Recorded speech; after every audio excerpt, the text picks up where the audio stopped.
Josie and the Pussycats, long tails and ears for hats. Josie and the Pussycats. That's not even like, it's like what? They play it at the end, like in the credits? They like play it over the end credits, yeah. I was going to say, I don't think that song's in this movie. No. It's not, but it took 3 whole hours and Yeah, that's the one I know. Yeah. Yeah. Welcome back to another episode of Showgays, a Cinemusical podcast. As always, Showgays and the music girls.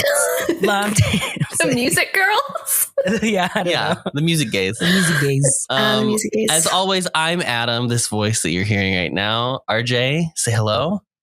And this is Kathleen Turner. Okay. And Molly, say hi. Hi, I'm Molly.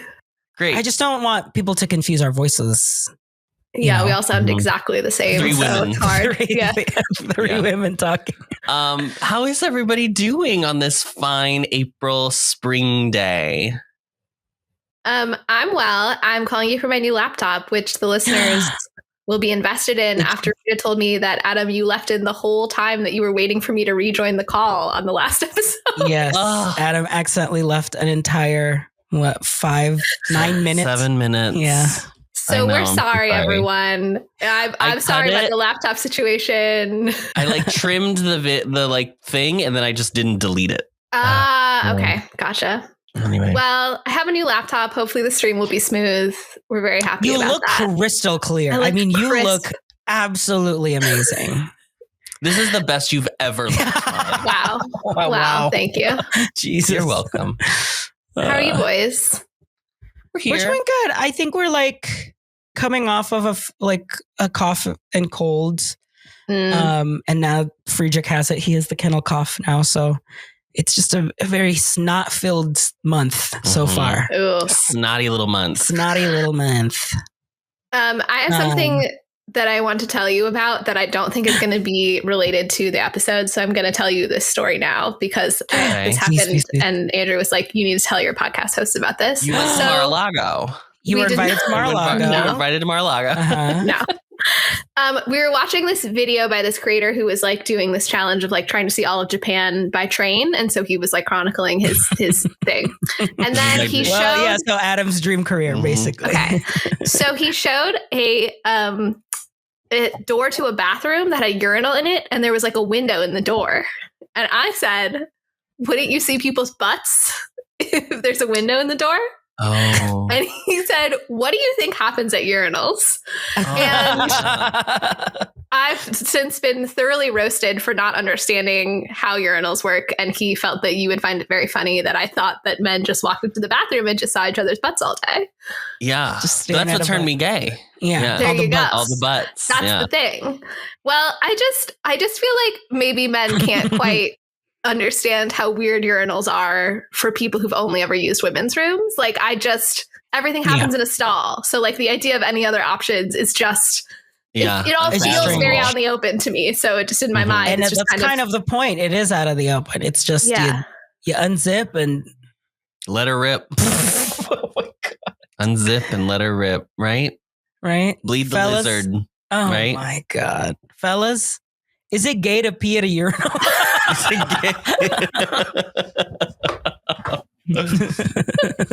Yeah. No, that's not how it happens, Molly.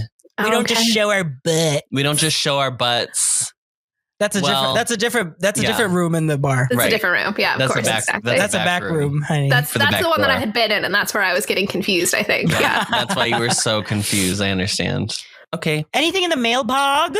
Ooh. Any mailbogs? There are some mailbogs. Thank you for reminding me. Hold on. And by mailbogs, I mean men of a bog, men in a marsh. Mm-hmm. Men of a certain bog. Sorry, I have to find it because I hid my email app so that men on the verge of a nervous bog. I didn't want to check my work email anymore. Okay. Why? What's going on? I can't. I restarted therapy today. It's good. Okay. Nicole.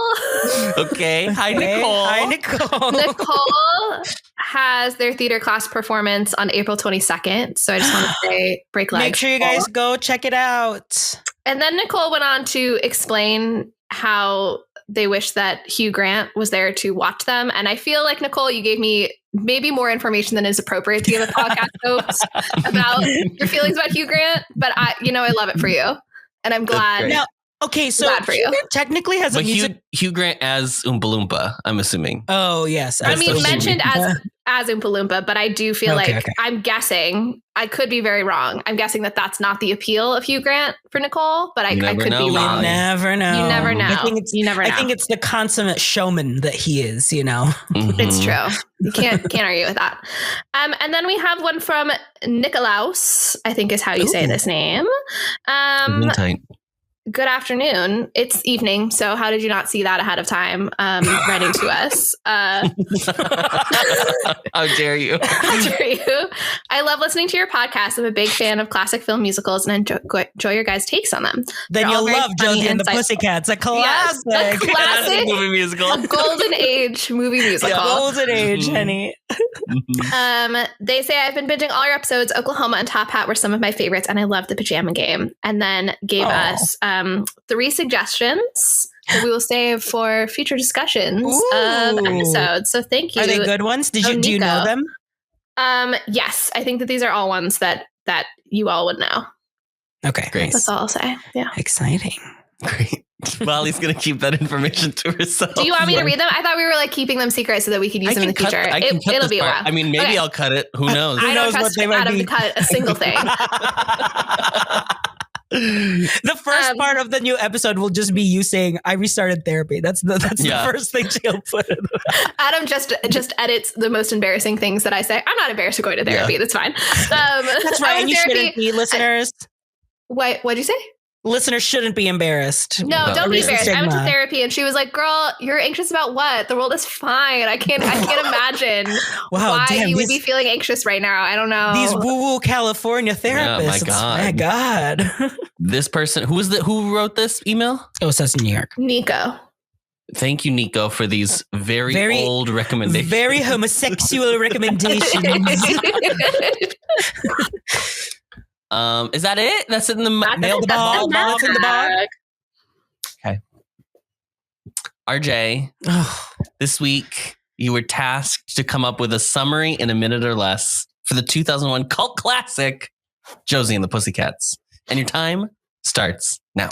A local rock band, the Pussycats, is struggling to make waves in their small town of Riverdale, led by their vocalist Josie, bassist Valerie, and drummer Melody, under the management of a lousy Alexander and his bratty sister Alexandria.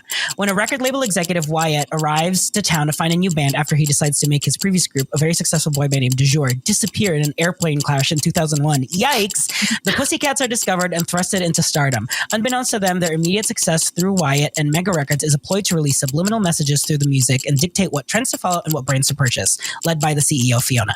When the popularity skyrockets, tensions brew as Valerie feels second fiddle and Josie feels like an imposter. Josie is tricked through her solo song demo with her messages for her to listen to that she should drop the Pussycats, where Wyatt can also make them disappear. Josie discovers the messages before a massive pay-per-view concert that would send one major subliminal message to the world through cat-shaped headphones.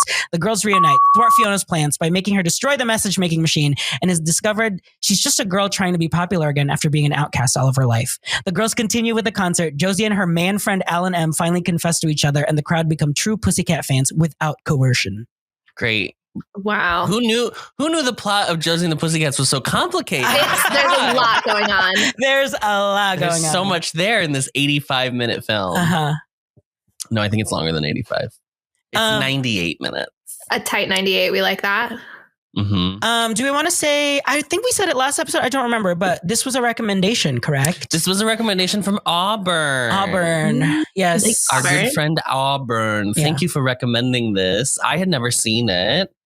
And I had never seen the cartoon either. I knew in the recesses of my mind that it was a cartoon back in the day. Mm-hmm. And I feel like I learned during the run of Riverdale that's how I discovered that Josie and the Pussycats was technically part of the Archieverse universe. Mm-hmm.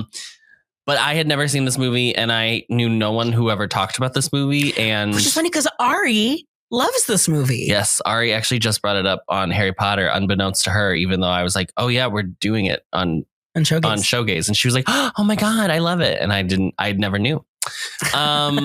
But yeah, this is a movie that I watched for this podcast for the first time. Wow. Mm-hmm.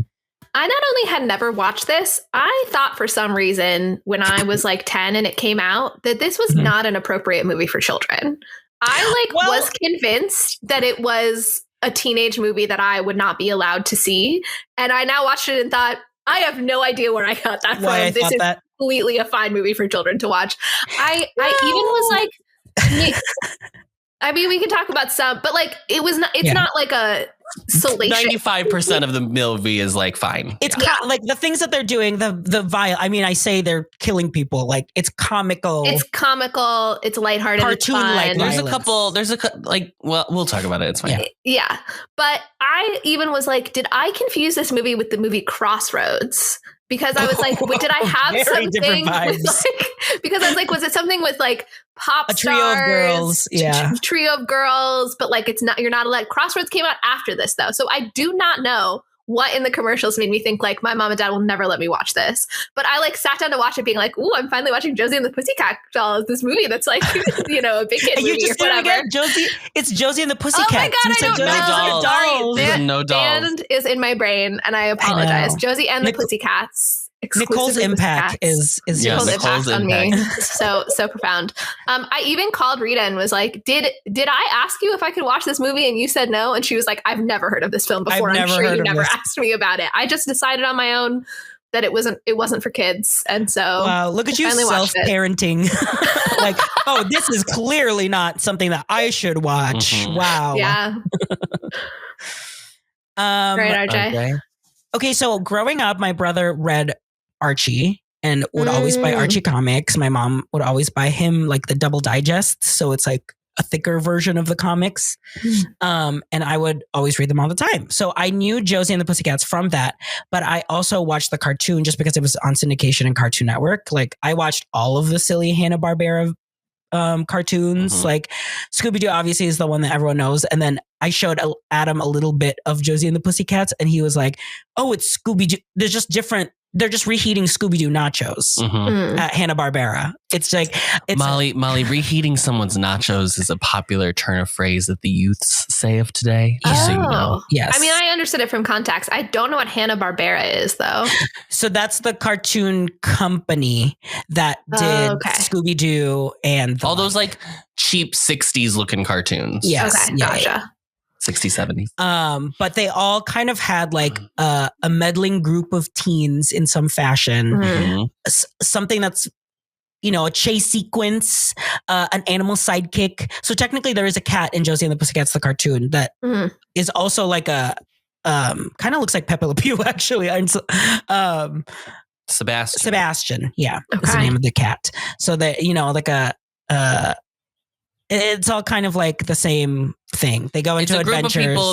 They have a pet mascot and they have adventures. Okay. But I would say Josie and the Pussycats, they were the mascot because they're a band. So like the conceit of the cartoon was always they're on tour, constantly on tour. Okay. And they're performing like a concert at like an exotic place, and then they get into like a mischief because they accidentally unearth an old ancient curse, or they get kidnapped by the mob, something like that, and they have to like figure out. It's not always like spooky villains like Scooby-Doo was, where it was like ghosts and stuff. Like it's just pretending to be. It's just like general villains, like mobs and blah blah blah stuff like that. Yeah. Okay. Gotcha. A little bit more worldly. So I knew it from that. So I don't know why I didn't watch this movie, because I could have totally seen myself. You've never seen this movie? No, this is my first time watching it. Archie had watched.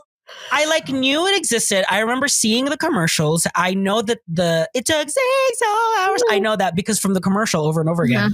So it was on TV, like the commercials and everything. And I don't know why I wouldn't have asked my mom to like if I could borrow it on like our video rental store, because I used to go all the time and like. That's what I would do, is just like borrow movies or whatever. Cause like we weren't like let's all watch a movie together. You would go to like Blockbuster and everyone rents their own movie and watch it. Yes. So I don't know why. I was maybe too busy with my PlayStation that I couldn't appreciate cinema. You had a full and rich life at the time, Yeah. A lot of commitments. I was so busy. Yeah. So busy. Well, this movie wasn't received well. So it's not like people were like, and then you got to go see Josie and the Pussycats. Yeah. But like, I do, unlike you, Adam, I feel like I know a lot of people who like this movie. I feel like people would mention liking it from childhood, and I'd be like, oh, your parents must be irresponsible that they let you watch this movie. It was like my internal monologue. Damn. Yeah. Because it does Molly's ready to call CPS on people's parents. Yeah. Exactly. And I heard they let them watch Pussycats. Yeah. leaving a tip. My friend was allowed to watch Josie and the Pussycats, and I think that's a cause of concern. Yeah. Oh, yeah. Hello, I'm a 10-year-old. I'm a 10-year-old. I'd like to report. Yeah, because I'm trying to think, like, even at the time, I was like very into the pop girlies. Like I was watching all of the Britneys, the Christinas, all of those music videos. Like I should have been into this, but I just, for some reason, I didn't pick it up. Spice Girls, obviously. Spice World. Like I watched Spice World. This film, I genuinely think, thinking back now, it was because I remember, that it wasn't like well received. So I was like, well, I don't want to watch a movie that I know. RJ was on Letterboxd as a child, being yeah. He was the first user. I was the first user. Yeah. Well, let's talk about the history. So Josie and the Pussycats, as we've alluded to, comes from the Archie comics, the famed Archie, Betty, Veronica, Jughead, Midge and Moose, Reggie. Right, we don't need to go through all of them. Thank you. And Sabrina the Teenage Witch, famously also in the Archieverse. The original run of the comics ran from 1963 to 1982. It was created by Dan DeCarlo for Archie Comics. Originally, they were just called Josie. They were just the Josie comics. Okay. She was the titular Josie, the titular Josie. The titular Josie. And she plays the titular Josie. Yeah. It was just about like her, like, high school shenanigans. Are the Archie comics, it's weird that Riverdale is the show that it was, because the Archie comics were so famously wholesome. Very wholesome. Yeah. But that was like the thing that they were doing, right? They were, because like it's the era of dark teen things. But even the Sabrina the Teenage Witch of it all, which obviously became its own like ABC Family Comedy or whatever it was. Melissa Joan Hart, right? It was like still very silly and lighthearted, even though there was like magic technically. Like it was all like, oh, it's not, none of it. Yes, it was like it was a family comedy for sure. Yeah. But that was a very different era of television. Yes. Correct. Yeah. So number 45, issue number 45 was the first Josie and the Pussycats as the main title of the comic, and it was that moving forward. In that number 45 episode, is it Alexandra or Alexandria? I think it's Alexandra. Alexandra, who is kind of like the antagonist to Josie and the Pussycats. She is she's asked to be the bassist for the band that they're creating, but she wants the group to bear her name instead of Josie's name. She wants it to be called like Alexandra and the Foxy Felines or something like that. Something stupid. So Josie asks Valerie, the new girl at school, who because she and Melody were already friends.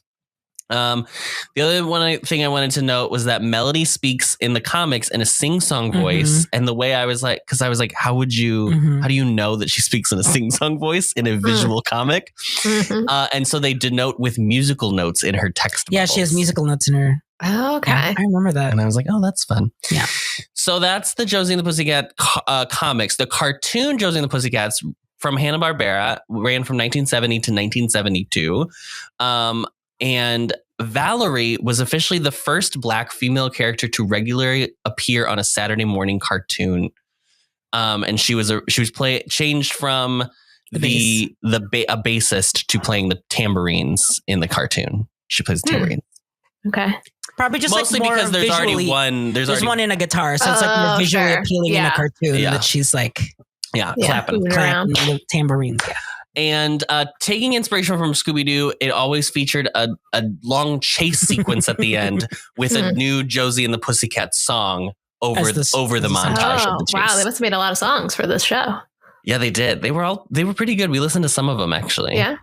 But I wanted to play. You wouldn't like it because once again, 70 to 72. I was going to say this is not in my era. It's not in here. I'm going to play quickly. I'm going to play the original opening theme song, which I was singing a little bit of earlier. Josie and the Pussycats, long tails and ears for hats, guitars and sharps and flats, neat, sweet, a groovy song. You're invited, come along. Hurry, see all the pressure, or maybe pants. We could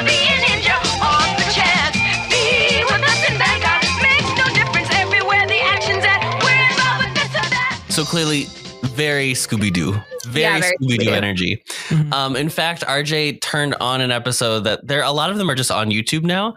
Yeah. So we watched one the other night after we watched the movie, and even some of the like background scoring is the exact same music as Scooby-Doo. And I am a massive Scooby-Doo fan. Like he was my comedic inspirations is Scooby. Scooby-Doo. Scoober-Dooberts meant a whole lot to me as a child. And he so much so that I had a bowling ball, a personalized bowling ball when I was little. When he was playing professional. And it was a Scooby-Doo bowling ball. It had like the outline of Scooby on it. So Did you say when he was playing professional, RJ?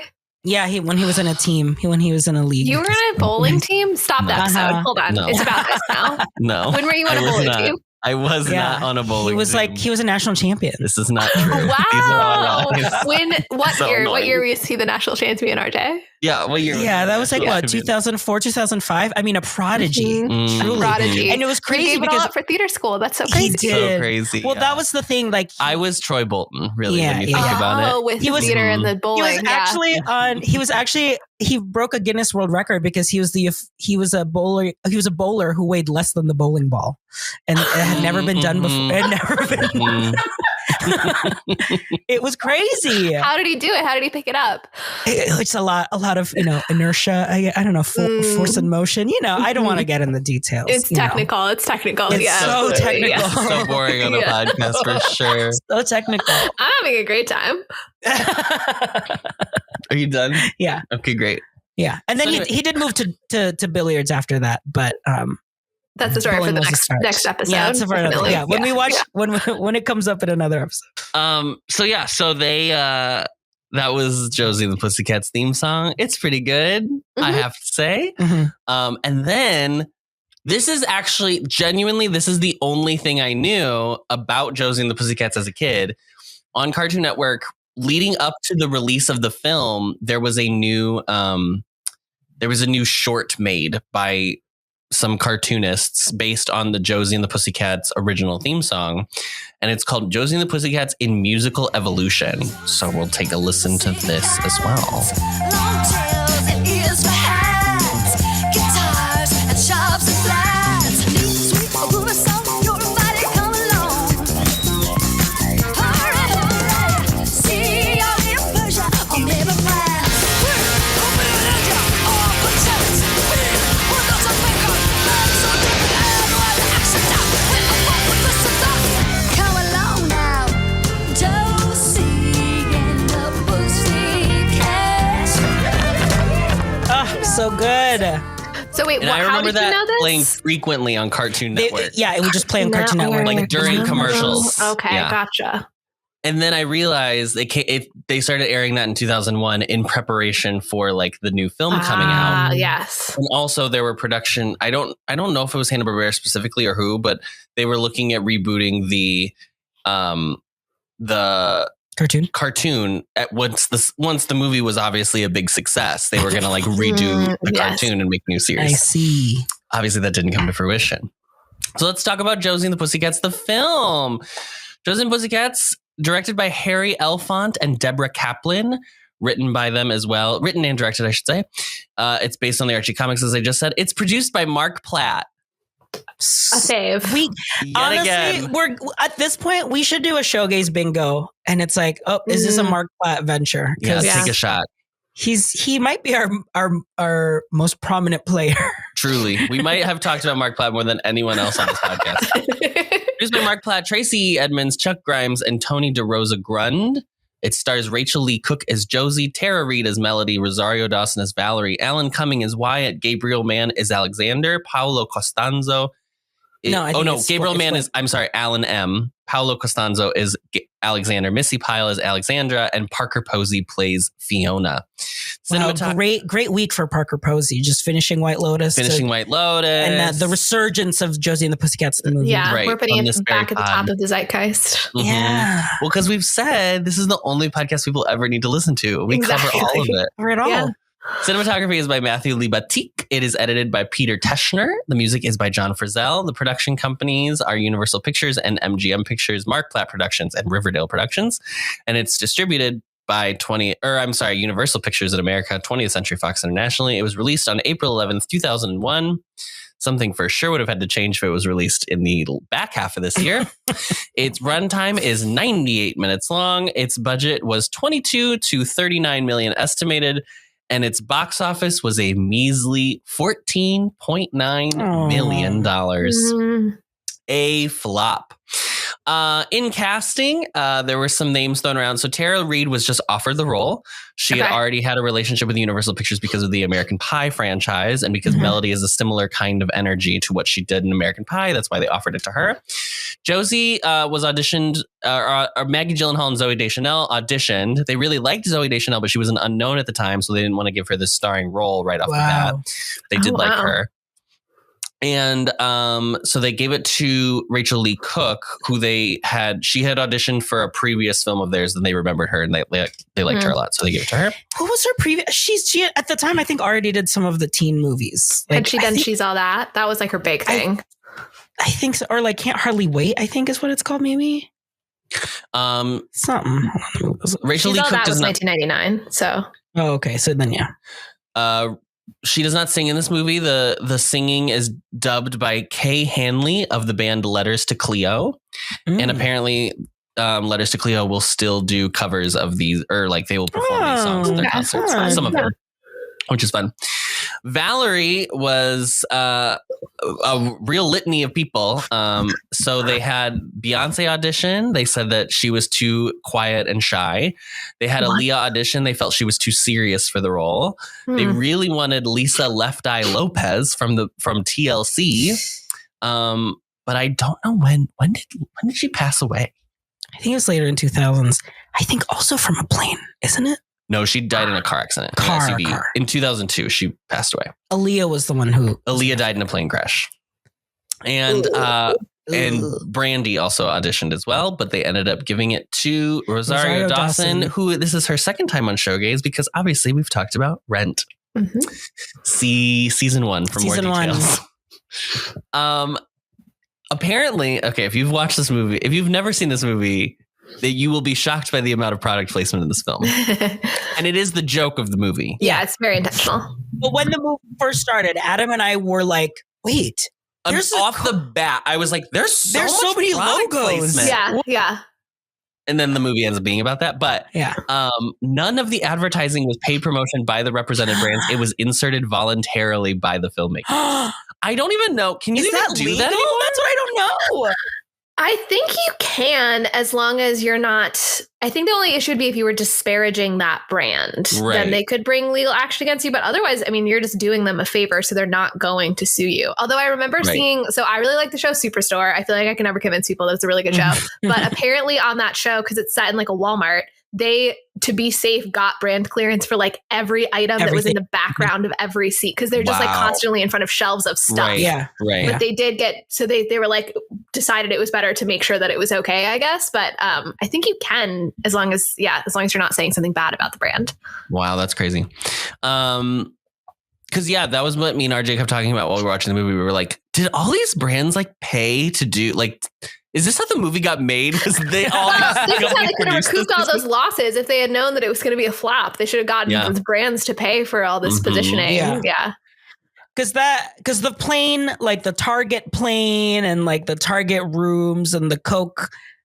Yeah. It was like a Coke bowling alley. I was like, the Evian aquarium. It was crazy how all of the brands still exist too. Like it's been almost 25 years. Yeah, I was gonna say maybe some of the stores in like fake New York skyline. They have a Virgin. They're in a Virgin Records store that doesn't exist anymore. I think that was like the only thing that I clocked, being like, oh, that's not a thing anymore. That's clearly the scene in the music store. I did turn to Andrew and say, were there multi-tiered music stores back in the day? Yeah. I mean, like Borders. Okay. I mean, like Borders is books and music, but like just music is my point. Yeah. I don't think it was like a frequent thing, but I do think in the major cities they have like two stories. Yeah. And a DJ like actively that I didn't know if there was an actual DJ in the store playing music, or if that was just like a thing they did. Or that was for the show, for the movie. Yeah. Due to themes and language, Archie Comics originally denounced the film and discouraged audiences from seeing it, And they ended up apparently during production demanding a scene where the girls brush their teeth in order to preserve their wholesome image. Wait. Now, again, not substantiated. Molly, I do feel like I need to make note of this anytime I bring up unsubstantiated. I know. things, because I know Molly's on a very truth kick at the moment. Uh-huh. She's over on Truth Social. She's trying to be She wants truthful, to- uh-huh. spreading Don't say truth. things like that. Don't say things like that. What language? Did I just like black out? Well, there's during definitely this multiple movie? pussy jokes in this film. Okay, but that's Yeah. I think they say One of those. shit. Bitch, I think. They definitely say bitch like a few Okay. times, and they say shit at least once. Man, I'm such a big kid now. I don't even notice things like Yeah. say I think I only noticed it because I too was like, oh, this is like a kid's movie. And then I was watching it and being like, Oh, they my got away God. with one. Yeah. Yeah. But I think this is I should have looked it up. Let me check really quick. I think this is a PG-13. I don't think it's a PG movie. Okay. Well, that would actually explain I assumed I couldn't see it. If it was PG-13, then I wouldn't have been allowed to. So then that would kind of explain that. Yeah, it was PG-13. Okay. And that only comes up because this movie was the first in what was going to be a series of the Hanna-Barbera live-action remakes. Scooby-Doo comes out the following year. And Okay. after this flops, they re-edited Scooby-Doo to make it PG instead of PG-13. Wow. So if you go and you can find all these scenes online, Scooby-Doo, the 2002 version, They had- had a bunch of like adult jokes in it that they ended that you can find in deleted scenes that were cut due to the Universal being like, I don't think we can do PG-13 versions of these movies. Yeah. Although and that Scooby-Doo yeah. movie is so good. So it is good. And also like, was PG-13 ever the right move for this kind of, I feel like the right audience is like a little bit older kids for this.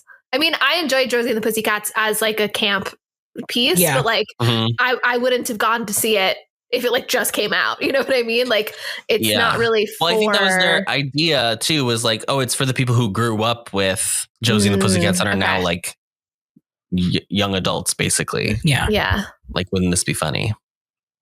Okay. Maybe Gen X is just not as nostalgic as millennials, so that was part of the flop. I mean, I also think like probably my guess is they probably didn't market it well enough to be clear that it was like who it was for. Mhm. And so a lot of parents probably were like, oh, it's from like that cartoon. So I'm sure it's just a kid's movie. Mm. And I remember they were marketing it on like Cartoon Network. Yeah. Like it's not like it wasn't.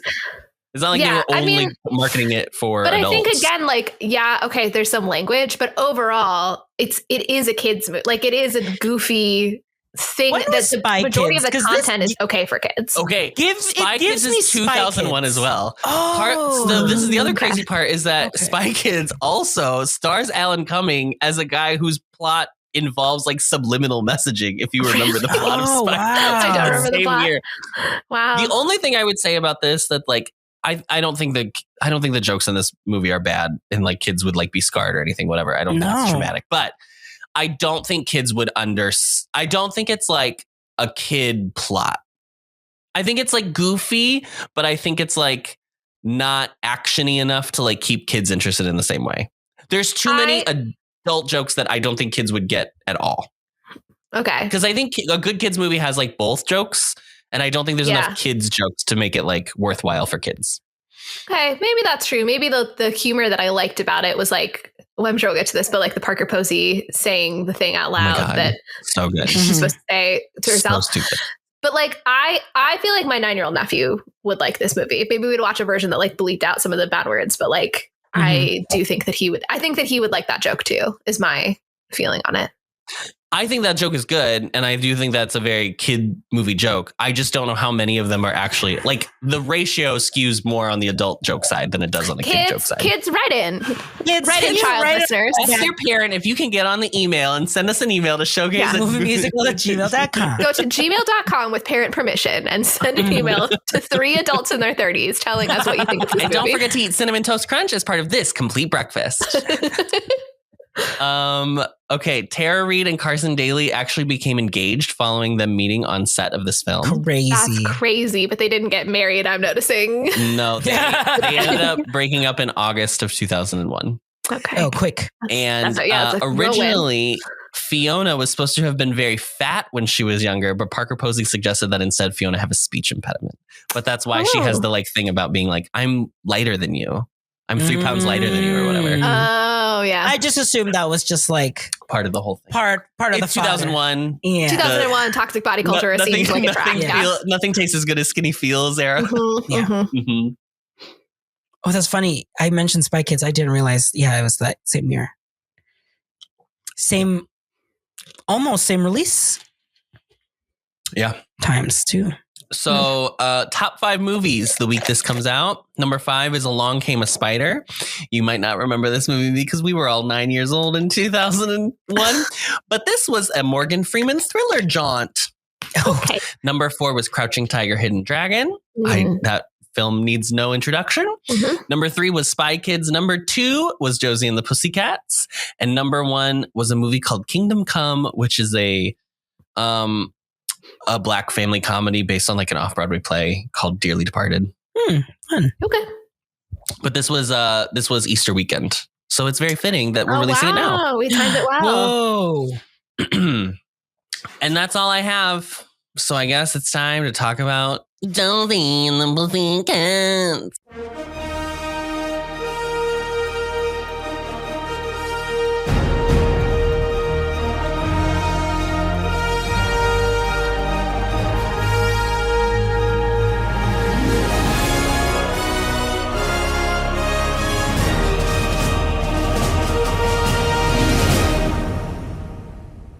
RJ, since you feel like you have the most history, even though you didn't see the movie ever before, None of us I ever feel like I'm Did going it to live start it- off. Yeah, did it live up to your hype that you had always imagined in your head? I think it does we're doing it now. We're doing it in 2000. So we do have to like, make it like cool or reverent now. I think like the kind of like Scooby-Doo, the clear personalities in the cartoon, I think do a pretty good job for the ones that have those big characters. So like Melody, obviously we already talked about that she has a sing-songy voice. And I think Terry does a good job of carrying that. But I think the other characters, they don't have such distinct characteristics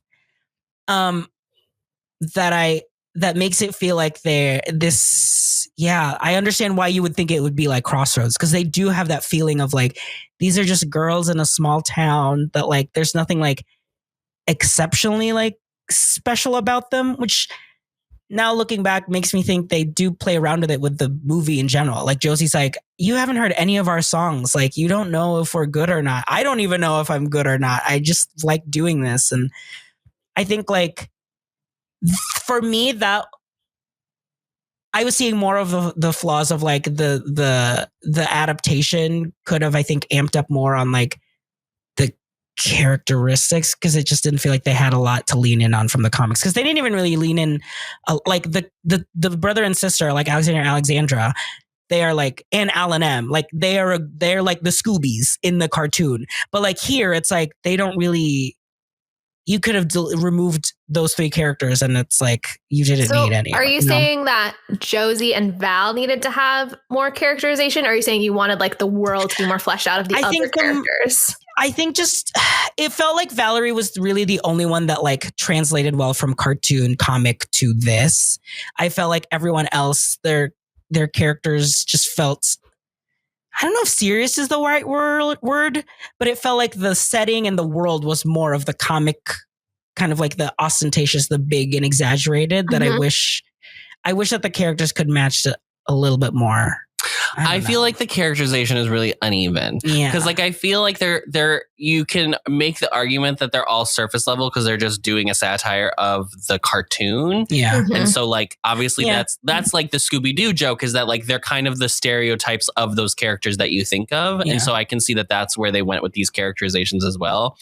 But you have, I feel like Josie and Valerie almost get too fleshed out, that then They're like too real. It makes it more uneven. And like, I think the performances are pretty good. I actually don't think Tara Reid is very funny in this movie, unfortunately, but that's it's just very one note. It's just like it's the same joke like 104 times. Yeah. But like, I think Rachel Lee Cook and Rosario Dawson are really good in this, but they definitely don't have like, they have to be both the straight man while all the minor characters are funny men, but like care.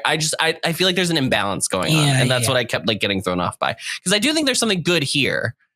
I just am confused why we're talking about anyone that's not Alan Cumming and Parker Posey. Like, to me, those are the only two people Alan that were Cumming in and this Parker Posey movie. absolutely make And I this guess film. that's also what you're saying, but I just feel like it's irrelevant to me what Rachel Lee Cook is doing on the film. It's a movie about Alan Cumming and Parker Posey. So I mean, for sure, when they're on screen is when I was like the happiest. Yeah. That's for sure. Well, that's the thing. Like, they're original. They're Rocky and Bullwinkle level type of they're villains. Natasha and They're Boris Natasha. They're Boris and Natasha. Absolutely. for sure. So it's like, yeah, I'm like fully goo eyes for Which them is also funny because they're so wasn't there in this? There same was a live era, action. There was a live I action. think Rocky that was and Zoe Bullwinkle. Deschanel. Now that I'm thinking about it, there's a Let me live Google. action Rocky and Bullwinkle. there was a live action Rocky and It was Bullwinkle. like yes. it was like 2000 they were a CG. Rocky and Bullwinkle were CGI, and then like the world was all real. Yes, this one 2000. Gotcha. Was it Yeah. Zoe? Oh, it's Piper. It was Piper Perabo. Cody Ugly Zone. Yeah. Oh, this was a Robert De Niro. Oh. I had like a period where I was really, this was probably related to like my thing with the puppets in The Wiz, but like I really didn't like movies that had like a mix of animated and real people in them. Sure. It like creeped me out. Yeah. In the way where like animated characters are in the real world, not the Mary Poppins way where they go into the Cartoon animation. world. I think that the number one example is Roger Rabbit. So that's both. Oh, you right? don't like that. They do both, but most of it is he's in the real world. Yeah, it's not that I think it's a bad movie, but like it just makes me feel It's uncomfortable. not a bad movie. Yeah. Okay. I can I assert know. that. Thank I'm you. not- I'm saying it's not Jesus bad. Christ. My God. Oh my goodness. Kathleen Turner. Speaking of Kathleen Turner. Yeah, I think the campy parts of the movie work really well. Mhm. But that's the thing. Like, if I was a kid who loved Josie and the Pussycats or like read the comics or whatever, I don't know what I would have expected in the live action. Because I would have been like, I guess, yeah, like this is what I would think it would be. So then I don't know. Is the subliminal message thing that's just for this movie, right? Like that's not like Yes. a particular theme of okay. No. I thought it was like a fun theme. And It is, yeah. And like it's almost a good, again, thinking about like that, like the like preteen contingent, like it's kind of almost a good message. It's a good metaphor for like a real thing of like, hey, pop Be a conscious media is gonna consumer. try to influence you a Yeah. lot, and you should be conscious and like try to develop your own taste. Yeah. So Some people don't even develop a taste in general. So algorithms are killing taste, and it's a problem. is that your next paper? That's my next video essay that I'm going to do is how algorithms are killing taste. I think that this movie is doing everything it's trying to do, I guess is my take on it. Like, is it the best piece of cinema I've ever seen? No, but like I was pleasantly surprised by everything in it and enjoyed the experience of watching it. Yeah. I thought it was a very clever movie. Yeah. Yeah. Which I was like, It didn't have to. expecting. It didn't have to be. It didn't have to put a thought into it the way it did, I think. Yeah. But it is interesting that both this and Scooby-Doo that comes out the next year are like about mind control of teenagers. Yeah. Something about Big Brother in 2000s. Maybe maybe it's happened in the early 2000s. Maybe it was like post Y2K more or something. Well, I don't know. So this movie is obviously Adam, playing was on there the anything like. historic that happened in 2001 that you could tell us about? Maybe Adam. No, nothing really happened. It was just a regular year. I mean, George Bush was sworn in on January 20th, 2001. George W. Bush. Yeah. But I think that's the Did only. anything happen during his term? No. No, it was actually really uneventful. Okay. Yeah. People look back on it with great fondness. People look back on it and yawn, actually. I mean, now we do look back on it with great fondness. Yeah, now it seems like a fucking cakewalk compared to what the fuck we've got going on. I wonder if it's a post Y2K thing. Like everyone freaked out because they thought something was going to happen and it didn't. So like this is definitely a transitional time into the digital age, right? Like I think culturally there's a lot. People are excited but don't know. There's still a lot we don't know. And I do think it's very interesting that this movie is about brands being so branded, which is like, I guess, I mean, now I feel like I definitely live in a world where every single thing you look at on the street is brand. Like you can't escape branding anywhere. And I'm sure, I mean, I guess at one point there was a period of time in American history where that was not the case. But because I became like an adolescent in this time. Like the only America I know is branded America. Yeah. But I'm sure if you're a Gen Xer and you watched it kind of like slowly creep in over time more and more, that would be what you would be responding to, is like this kind of like, it all feels the corporatization. The like explosion of mass media in like the 90s where it's like, all you see are brands from here on out. But I don't think, but weirdly, even though this movie has the message of, I mean, does it really have a message, or is it just like kind of the joke? Is it just like a little cynical joke? I don't think it's like necessarily telling you to like, at the end of the day, it's up to you to create your own, like, it's not really asking the audience to do anything. It's just kind of like what the movie's about. But I don't know. I thought like, I think like it's like clever enough. And I was impressed that they like kind of threw that in there for fun. Because like, that is the problem with trying to make these child Saturday morning cartoons into like kind of more, not adult, but like more adult themed comedies, is like where you can't have them do Saturday morning cartoon antics without there being another level on top of it. Because if you're doing that, you're just making a children's film. Right. And it's just like for the runtime, like there needs to be more substance to it somehow. Just by it being a movie that's 98 minutes long. Yeah. Yeah. Is this I thought it was good. I don't know. I don't really have a strong take about this film. I liked how campy it was. I liked how kooky it was. I thought that like some of it was very of its moment. Like the fact that there's a whole TRL sequence is like funny now in retrospect because like MTV you want to talk about brands that barely exist. Let's talk about MTV. But like that's, I mean, I don't behold a comedy to being like, you have to be timeless and nothing can ever change. Like comedies are about a specific moment in time typically. So yeah, it's good. That's my hot take on this movie. I was surprised that Carson Daly let them cast him as like himself, but a murderer. Like that was pretty bold of Carson Daly. We do look fondly on 2001, don't we? Isn't it nice? Hey, simpler time for sure. It is genuinely insane that this movie starts with essentially a plane crash. Yeah. Because truly 6 months later, this movie would have had to been like delayed because like it's so...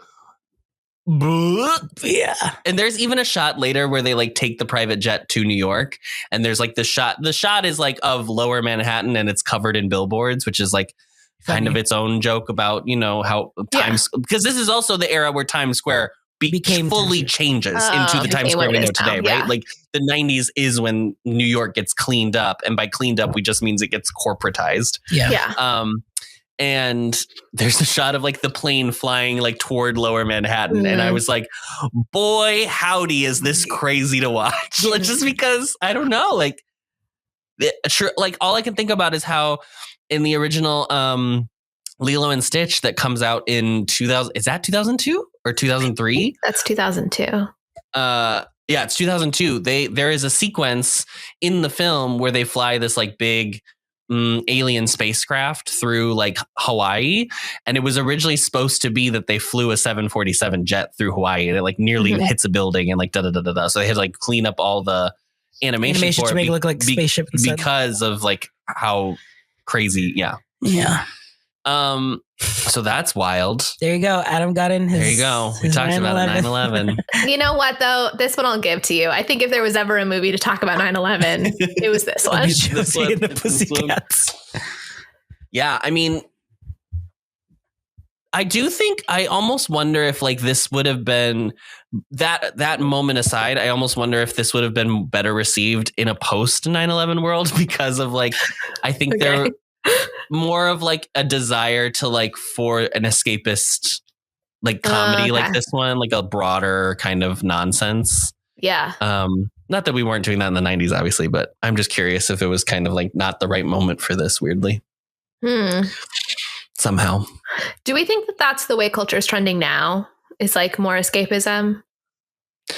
I think that that's a good question. I mean, it's hard to. Culture is trending toward nostalgia. So that's like for damn sure.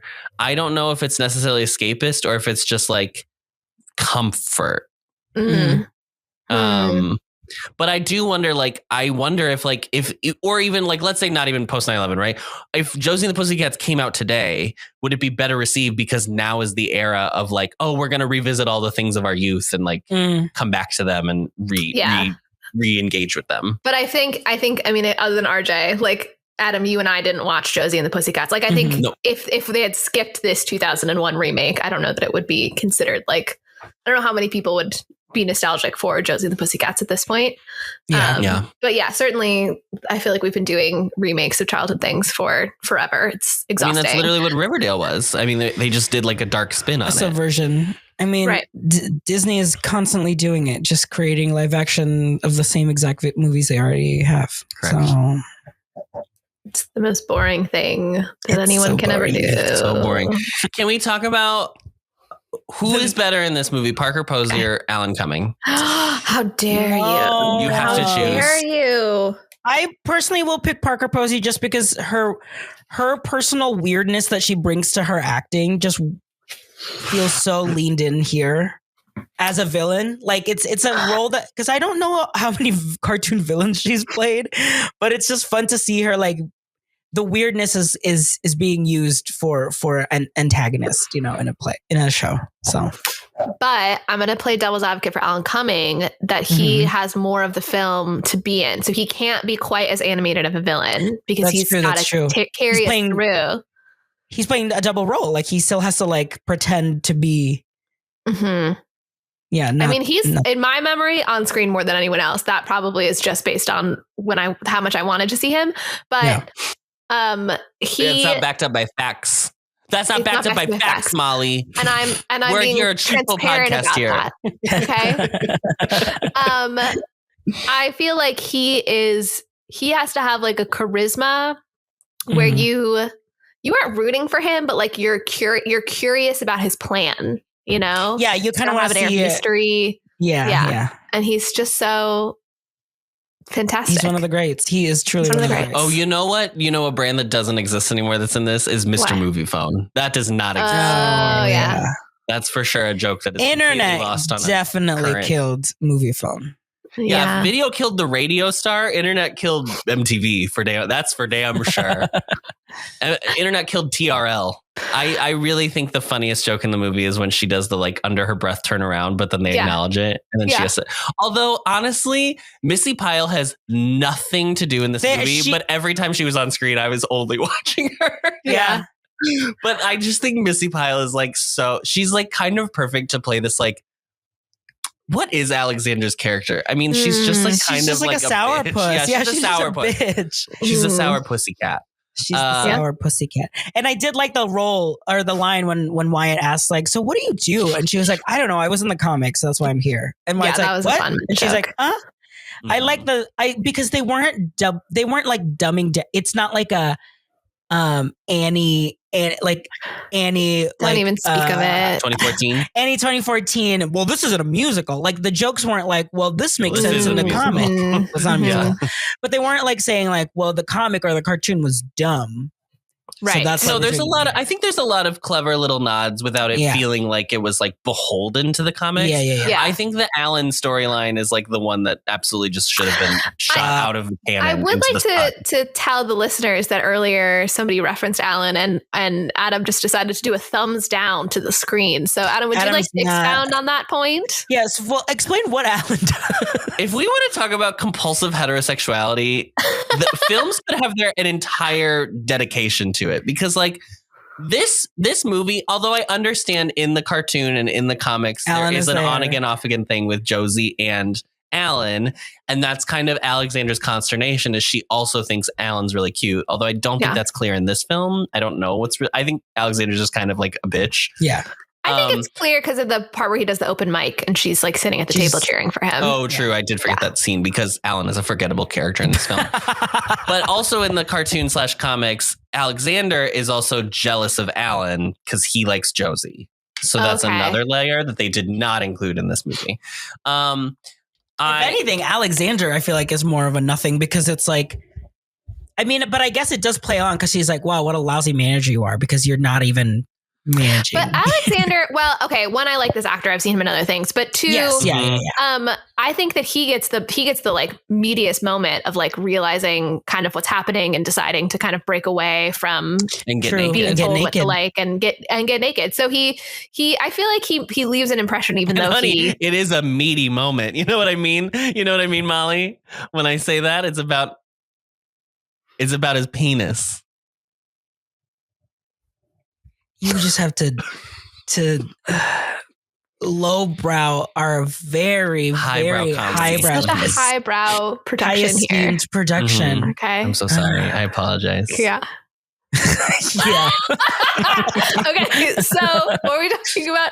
Oh, I liked Alexander's Alexander. character. I would have liked if they had done a love triangle or something, so that then he could have had more. I feel like they could have done more with that character for sure. Because Yeah. I liked the little bit that I got of him, even though I've never seen any of the cartoons or read the comics, so I had like no background. I figured out in the course of watching it that it must be based on a comic because of some of those jokes, but I Yeah. didn't even know it was an Archie comic until after we watched the movie.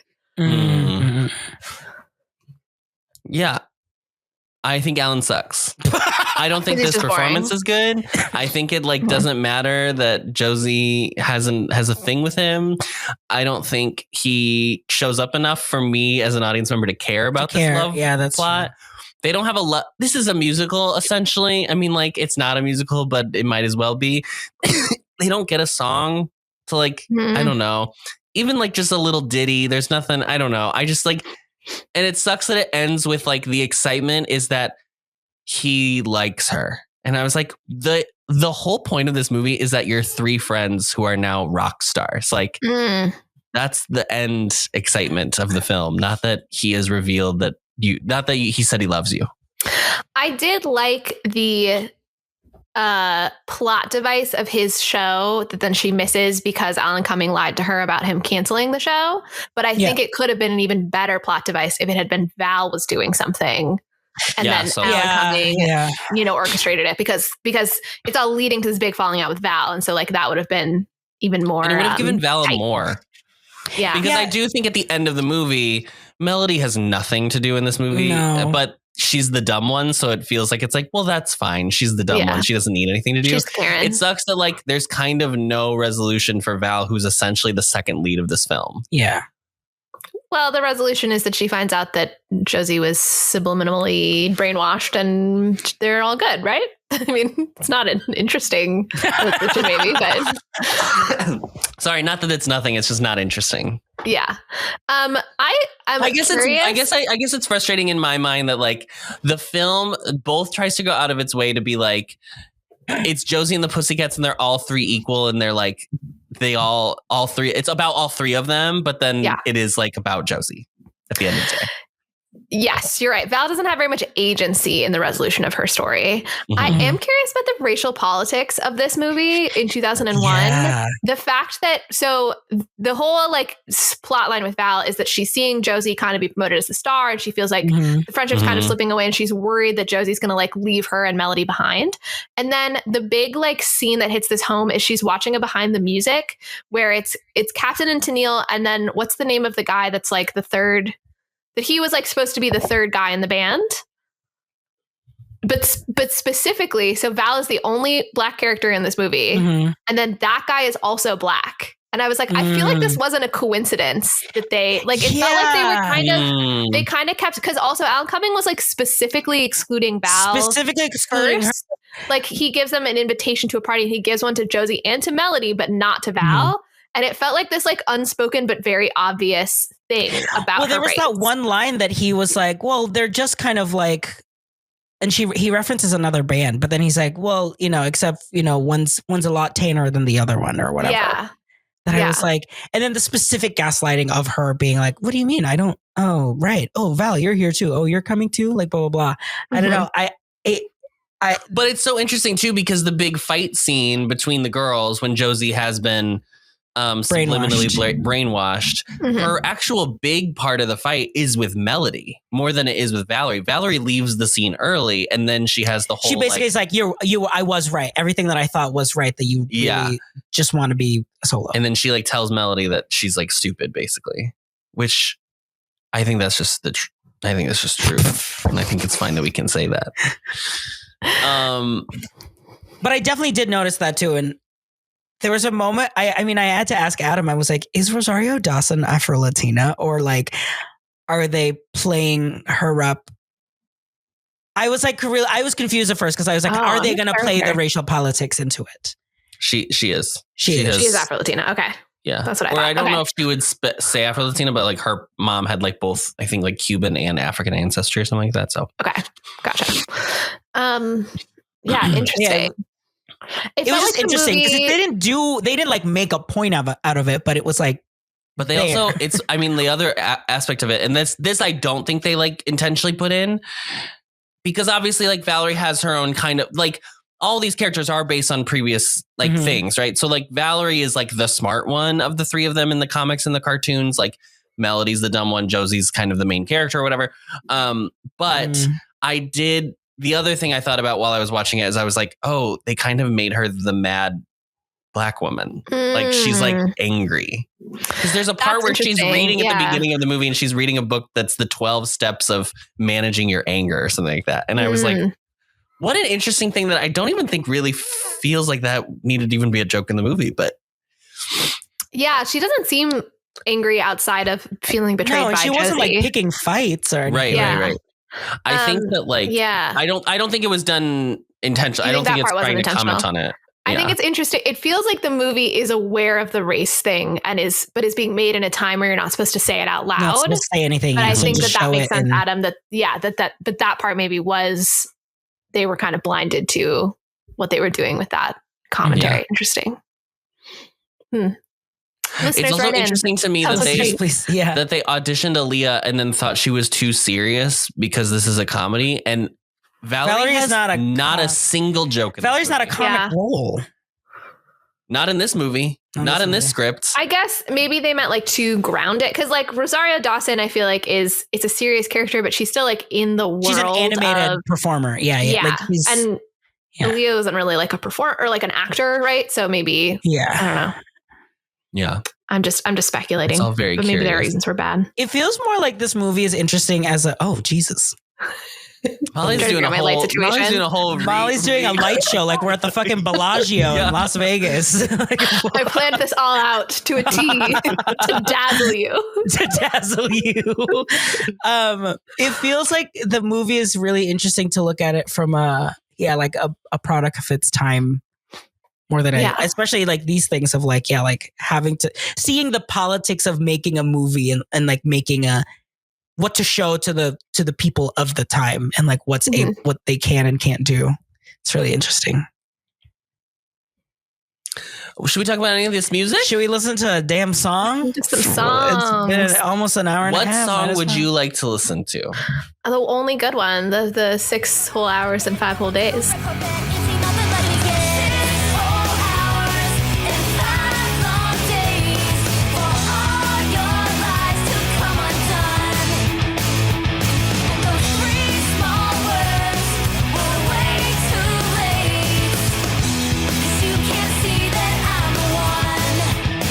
Listen, the song just realized that it's 6 long hours, 5 long days, for you to say to me 3, 1. It's literally 6. It's the ABCD song from Matilda. Yeah, well, it's exactly. 6 too. It's like 6 or one of a kind. 2 many years. 3 is sort of 3 to make our crown and glory for 5 more minutes. We're 6. But it's backwards. What is happening? That's the finale of 6. I'm so sorry. Okay.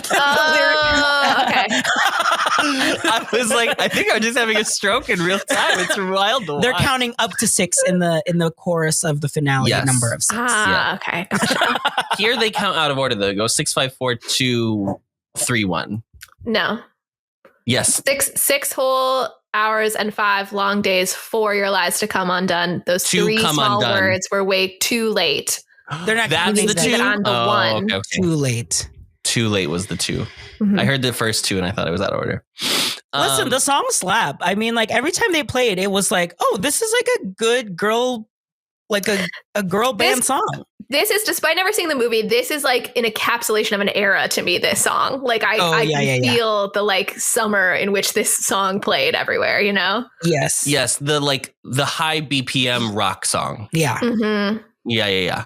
Yeah. All the small things, like very that girl version of that. Mm-hmm. It is the female version of All the Small Things. It's called All the Small Things. I believe so. I don't know.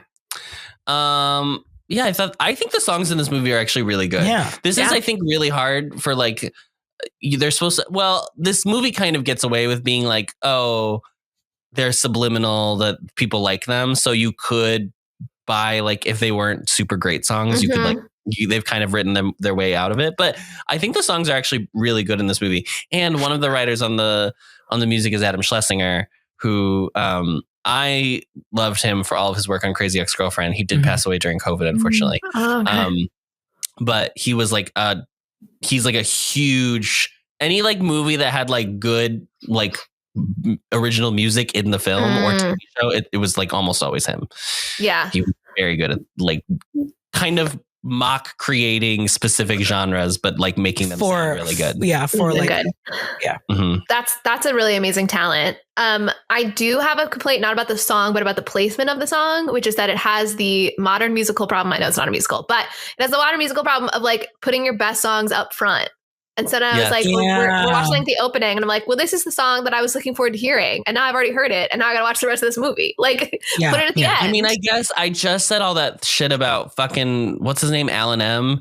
And I guess the song that we start the movie with is that she wants him to say "I love you," and then he does say it at the end of the movie. So I guess technically the movie does tell you that is what she's waiting for. There's contextual, but I'm not interested in that. As an audience, and also, I don't care. This song is about a spurned ex-lover, right? It's like saying like, oh, we were together and you messed up by not telling me that I'm the one, and you had been lying to me. So like now it's too late for you to come back and ask for my forgiveness. So I don't think it's like for Alan. Yeah.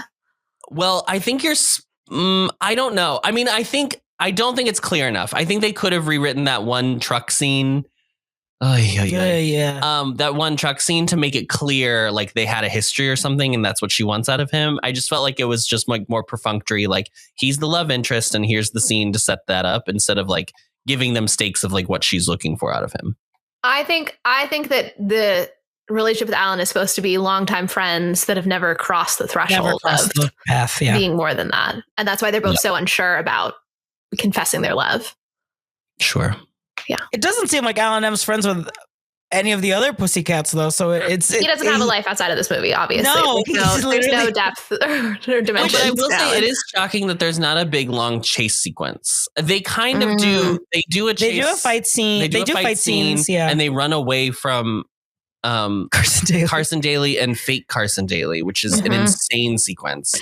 That I did not understand why we spent so much time with that guy doing bad impressions. Like the joke is that the impressions are bad, but it was like, why are we spending so much time? Like you're taking all the tension out of this. I was like, was this a running bit on TRL? Like there was a level that I was like, am I fully missing something? Yeah. Because it went on for so long that I was like, is this man someone? I mean, I knew him from Clueless. He ends up being on Scrubs too, but I don't think that had started yet. But Aries Spears, this man is in Clueless? No. Who is he? That's who we're talking about. The man who's the fake Carson Daly. You're talking about the guy who plays Turk on Scrubs, who's in the boy band at the beginning. Oh, he's in Du Jour. He's in Du Jour. We're talking about the You're guy talking about Aries Spears. I mean, Aries Spears was a big Mad TV. He was in Mad TV, I believe. Yes. 97 Mad TV. Yeah, I guess it's just people were eating up the impressions thing at the time, and they just devoted a lot of screen time to that. Can we play Du Jour's song, please? Oh, we do. Okay. Backdoor Lover. Okay, that part was not appropriate. Yeah, no, Molly loved it for kids. Molly said, bring your kids to listen. I said all children should watch this. Absolutely. This kind of love is wrong, but you know it feels so right. Running my hands across your cheeks, they're oh so smooth and wide. Turn me the light on, baby, and unlock your back door. I'll be coming through that way tonight to love you for sure. Lying on your bed, staring up at the moon. You got me crazy, gotta love you soon. I'm your backdoor lover, coming from behind, oh yeah.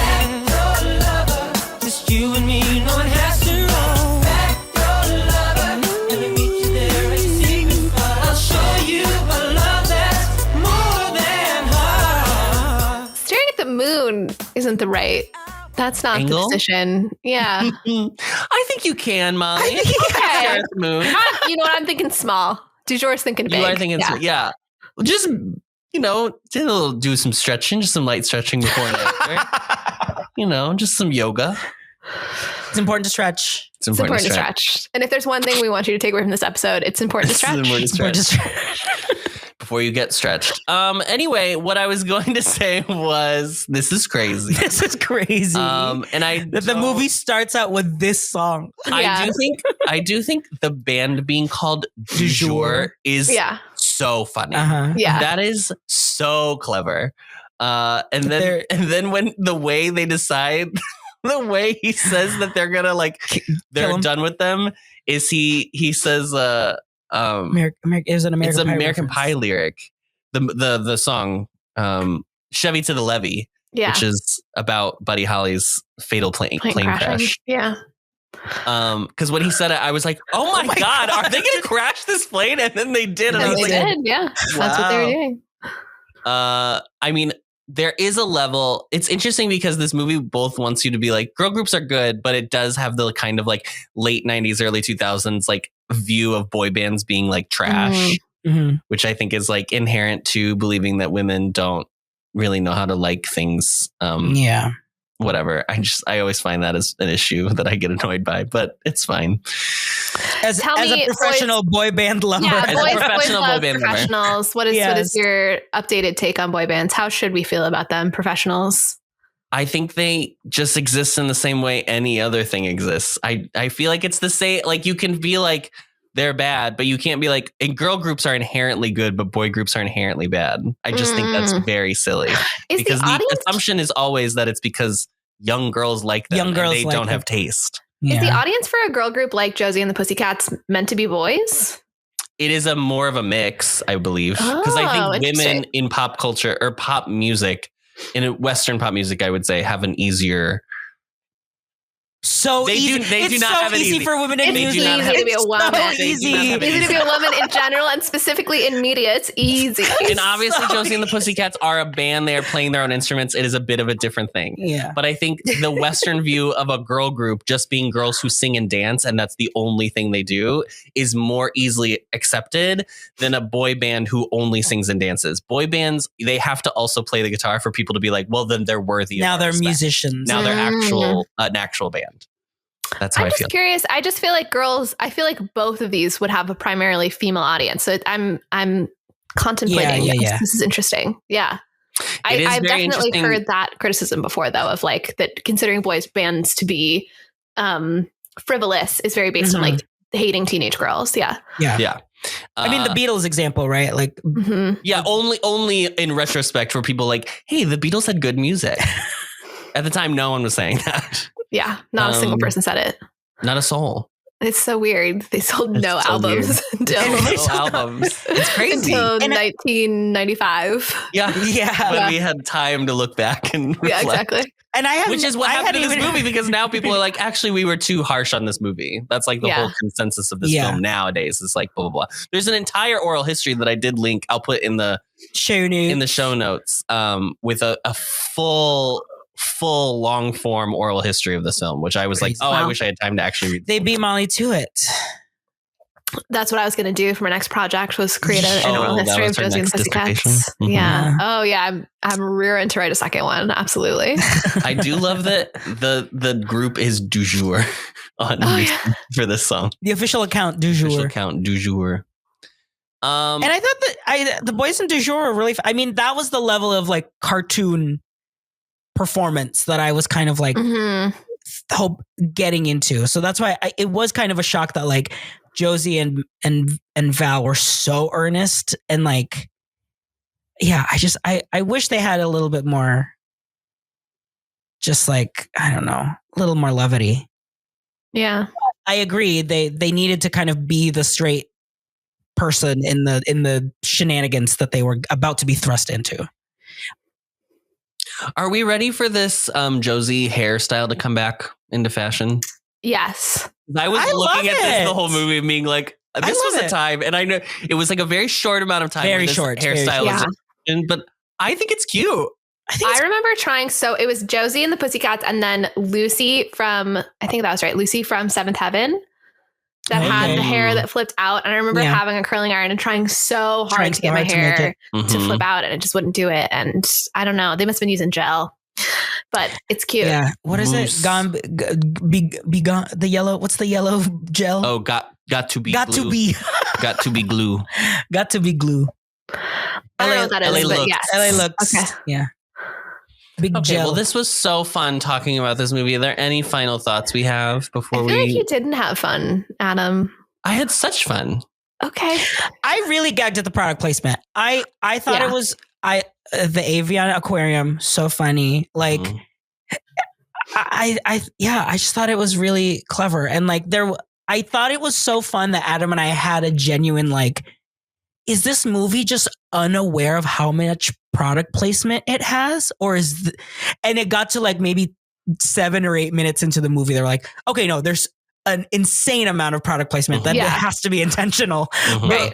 But it truly was those, for the first minutes of the movie, we were like, wow, did they really just have this much? Because I could see I could see a world where like a movie can have such an obscene amount of product placement. We're used to a lot these days. So it took a while before you could tell that it was intentionally heightened.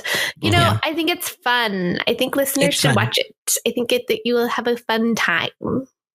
I think it's a great, like Friday night, you have nothing to do the next morning like movie. Because you got to really strap in and like get ready. really strap in. You gotta. No, I meant like you need the recoil. Feel free to in have the a morning. few drinks while you watch it. Feel free to throw a Cosmo or two. This could be a fun movie. This is the era of the Cosmo. This is a fun movie to do like a viewing with like friends, or like in like a public place where it's like a viewing, like where people are like drinking and like singing along. Like I don't know if the music is that memorable to like want to be singing along, but I could see this in like a dine-in situation where like, you know, there's a special menu and it's just like for the day you can like sing you can sing out loud, or you can laugh out loud to the movie. It could be fun. Yeah, this could have more of a cult following, I feel. Yeah, for sure. Yeah. Great.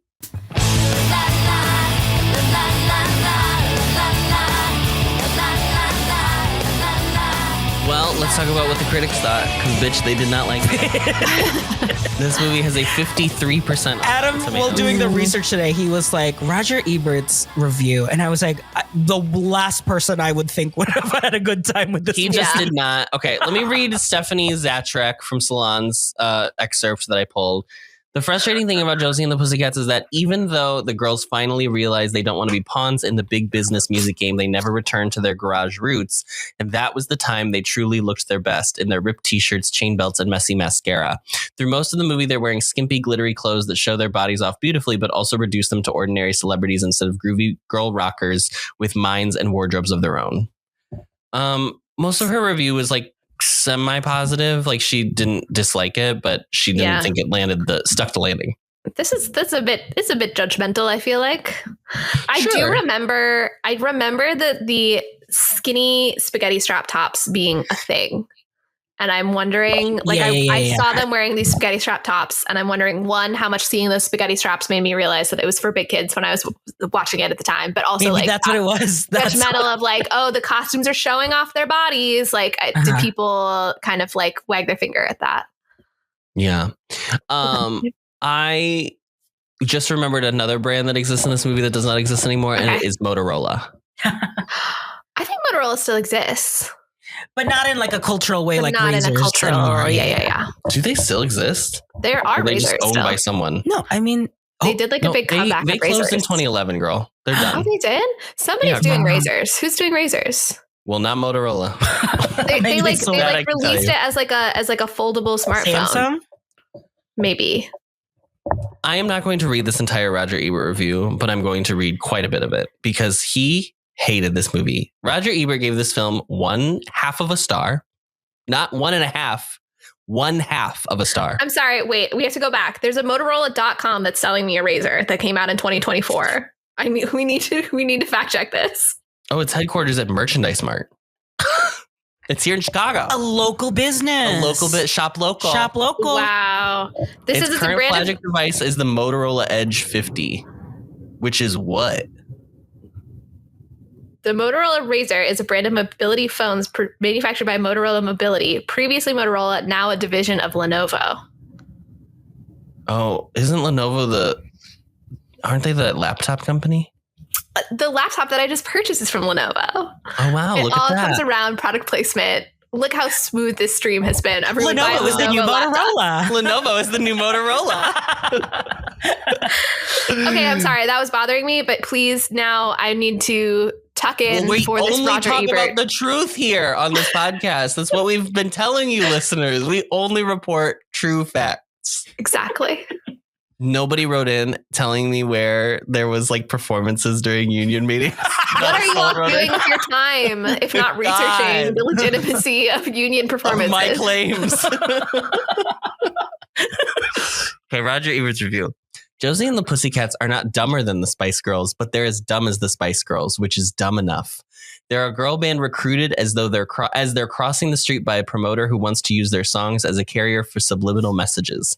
The movie is a would-be comedy. Would-be comedy that's tough.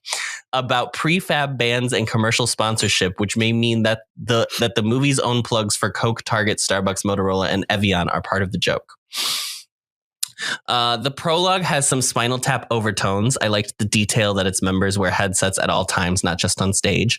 But Josie ignores bountiful opportunities to be a satire of the Spice Girls and other manufactured groups and gets dragged down by a lame plot involving the scheme to control teen spending with the implanted messages.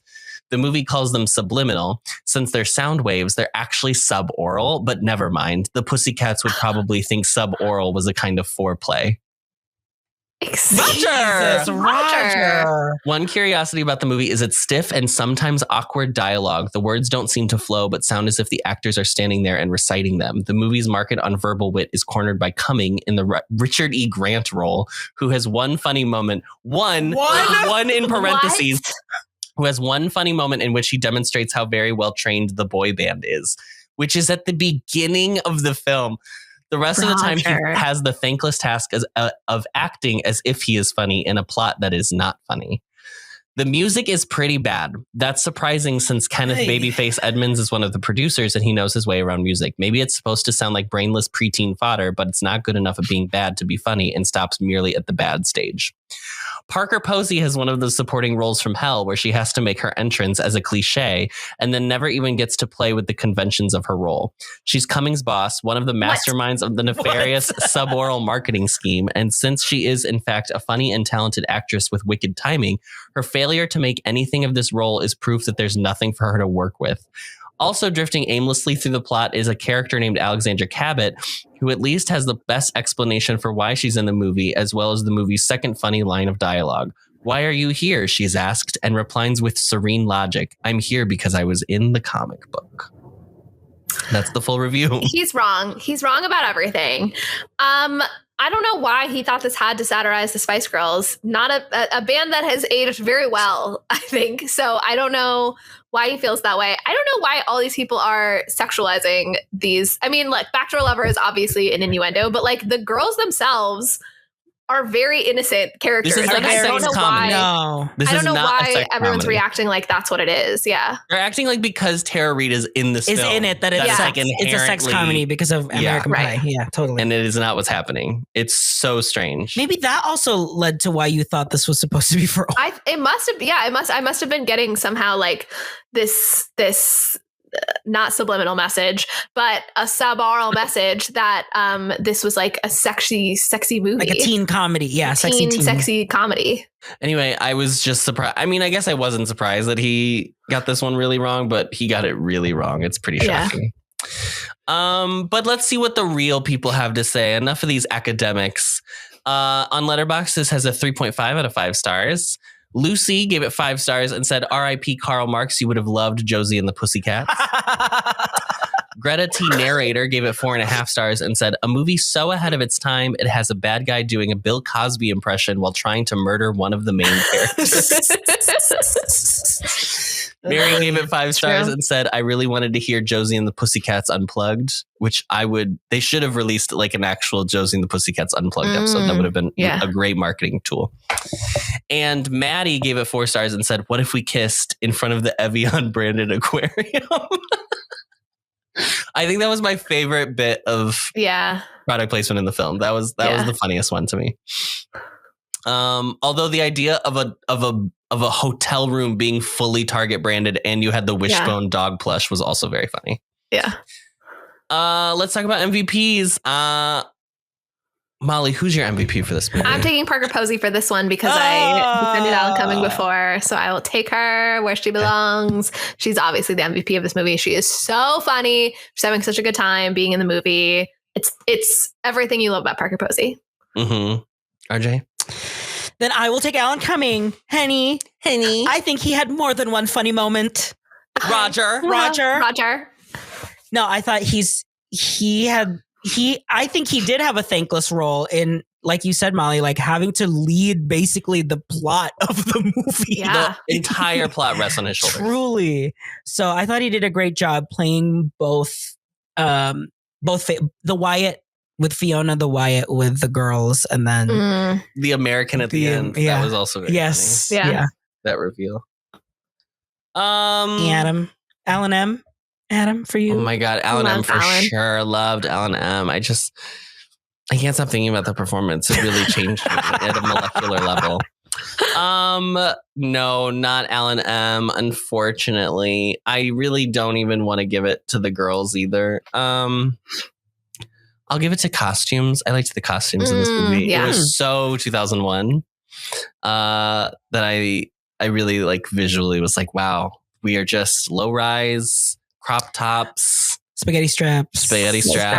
Yep. The hair flipped out. I'm including hair in the costuming. The hair flip. I mean, the ears, the cat ears. Obviously, you got to do it too. You know what I didn't like was that they tried to do these transition wipes for the film. Oh, the leopard. But they were leopard print spots, and they didn't work. It didn't ever look good, and it never looked like leopard spots. So, and you know what? I will give a shout out to Missy Piles for cashing in that check, and she was like, "Got it." Yeah, and the blooper reel at the Adam said, "Oh my God, bring back blooper reels during credits." The blooper reel is really funny. It's so good. It's such a late 90s, early 2000s thing, and I genuinely miss it in comedies. Yeah, I love it. It's so funny. Apparently, the three of them, Tara Reid, Rachel Allen Cook, Rachel Lee Cook, and Rosario Dawson are all still friends to this day, which is that's lovely. Yeah, they're the Do Re Mi. They're also true Do Re Mi. True Do Re Mi. Wow. Molly, it looks like you wrote a closer. Wow. I cannot believe. Guess what? It's a movie about a trio, so I have an easy closer. What is our band name, and what instrument do each of us play? Adam's absolutely tambourines. Okay. Oh, for sure. But is he doing lead vocal on tambourines? Oh, finger cymbals, triangle. I think all of the funny ones that you're doing. Yeah. Oh, okay. It's like a one-man band situation. Yeah. Not like every little. It's Bert. Yeah, Okay. Bert and Mary. Okay. And Mary Poppins, yeah. Yeah. What is our band name? Well, it's Adam and something, obviously. Says who? Says who, Adam? Says what do you mean? Says me. Fine. By the way, I would be happy to have a solo career, Wyatt. You don't even have to subliminally message me. I know that. If you want to put me on TRL with Carson Daly, just myself, I'm happy to do it. Thank you. Cut the dead weight. Just cut the two of these slackers out of here. What is our band name? Should it be a Loyola reference? Oh, I wish it wouldn't be. Yeah. I'd love for it to not be that. The Loco. Shut the fuck up. It would be something Dionysus if we were in college. We love Dionysus absolutely, jokes. Yeah. The silent screams. Oh, the silent screams. Screamers. People would expect us to have some hardcore music if we were called the silent screams, but yeah. But it's really we just do 4 minutes and 13 seconds, and we are. Yeah. Could we like Birdie and the Brecht? I want Brecht. I want Brecht in there somewhere. I think it's got to be the campers. We talk about camp every single fucking episode Oh, of Susie. this podcast. Yeah, we're Susie and the. Oh yeah, Susie. You're right. Susie and the Brechtian scream. Susie and the silent scream. Susan Sontag. Susan Sontag, of course. Yeah. I like that. Susie and the silent scream. I like. Speaking of Yeah. Susie too. Susie too. Susie. Susie and the silent scream. Susie and the silent scream. Adam is a one-man band, and then RJ and I are just like producing the music behind the scenes. Is that what You're silent screaming, which means you're silent. Silent screaming. You're silent. Absolutely. Yeah. Keep it. Yeah, we're just keep it there. closed. We're just there as background diversity for Adam's Well, band. RJ, I can't believe you didn't bring it out. I did. Yeah. I started I have a monthly I thought you were rental. about to say I started a GoFundMe. No, I started a monthly rental on a beautiful guitar because I'm self-teaching myself. On an What a acoustic- smart thing rather than like investing in it up front. Just like do a Yeah, monthly we rental so have, you can get into it. Yeah. Yeah, I rented it from a music school. So I was like, supporting the arts with my $40 a month, which isn't bad.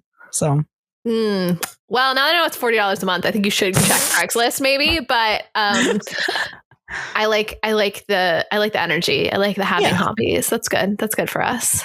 yeah, because I learned. I'm in a show right now where I learned the ukulele, and so in my mind I was like, oh, then I can easily pick up the that's basically guitar. guitar. That's like the same thing for sure. Are you pretty good at ukulele? Sure. How many strings are on a uke? 5. Oh, okay. The guitar is 7? Guitar is 7, 6. 6. I learned to play a little bit of guitar for a while.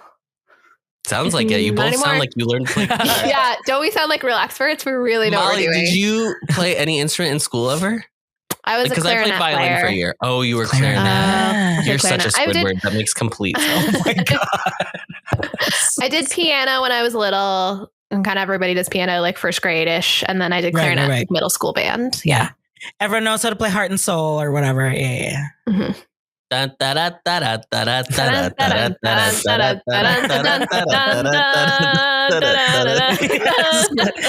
would be. That's how you go out. That's our exit. Thanks for listening. Well, that's Susie and the Silent Screams. Like, that's our title. debut signature hit. single. Our debut single. Our debut Heart and single. Soul, our Susie and the debut. Silent Screams. Take it away. Yeah, performing at the halftime show, and it's The halftime, the Super Bowl halftime. the Super Bowl halftime show. Yeah, and we're performing Wow. Heart and Soul. No, it's just like Amazing. the local high school halftime. Yeah. Oh no, sorry, not Super Bowl. Just Northwood High. yeah. Send. All right. See you, later, Pussycats. Thank you for listening to Showgays, a Cinema musical podcast. This episode was edited and mixed by Adam Noecker. This has been an Ampliverse production. You can find the Ampliverse on Instagram, Threads, and YouTube at the Ampliverse. Check out our full roster of shows at theampliverse.com. If you'd like to send us your own takes on the movie we just watched, reach out to us via email, and we might just read it aloud on the show. Our email is showgaysmoviemusical@gmail.com. Don't forget to follow us wherever you get your podcasts, and please rate, review, and subscribe to help others find the show. And now, as always, the show must go on, so stick around to hear what we'll be watching next episode.